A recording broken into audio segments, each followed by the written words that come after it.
அடுத்ததாக பார்க்கக்கூடிய ராசிக்காரர்கள் கன்னியா ராசிக்காரர்கள். எல்லா விஷயத்திலும் அனுகூலங்கள் காணப்பட்டாலும் வரவுக்கு மீறிய செலவுகள் நிச்சயமாக காணப்படும்.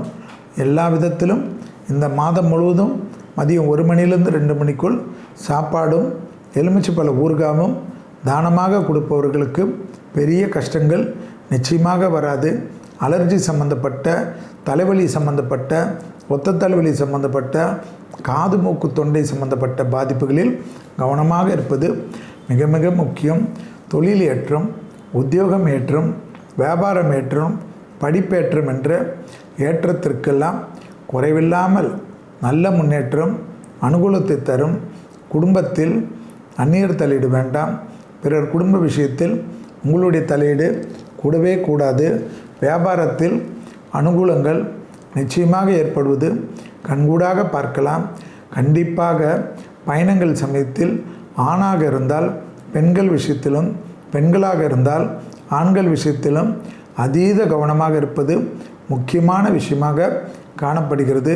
நரசிம்மருடைய மந்திரங்களை கேட்பது, நரசிம்மர் கோயில்களுக்கு செல்வது சத்ரு ஜெயத்தை ஏற்படுத்தும். பழைய கடன்கள் பைசல் ஆவதற்கு உங்கள் முயற்சி வெற்றி திருவினையாக்கும். இழுபறியாக இருந்த நிலைமைகள் படிப்படியாக மாறுவது கண்கூடாக பார்க்கக்கூடிய நல்ல காலகட்டம்.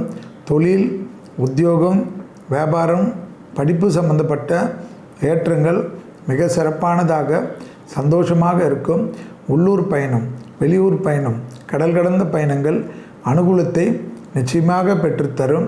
அதே சமயம் திடீரென்று புதிதாக நட்பு உறவுகளெல்லாம் வந்தாலும் இந்த புதிய நட்பில் எல்லாவற்றையும் நம்பி சொல்லி தேவையில்லாத வம்புகளில் மாட்டிக்கொள்ளாமல் இருப்பது மிக மிக முக்கியமான அமைப்பு என்பதை ஞாபகத்தில் வைத்து கொள்ளுங்கள்.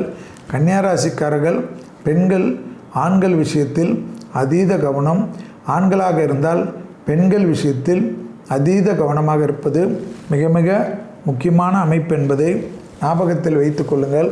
வியாபாரத்தில் முதலீடுகளில் கவனமாக இருப்பதும், ஷேர் ட்ரேடிங், இந்த லிங்க் ஓப்பன் பண்ணுறது, பெரிய முதலீடுகள் எல்லாம் அவசர கதியில் பண்ணுவதெல்லாம் மிக கவனமாக பார்த்துக்கொள்வது முக்கியம்.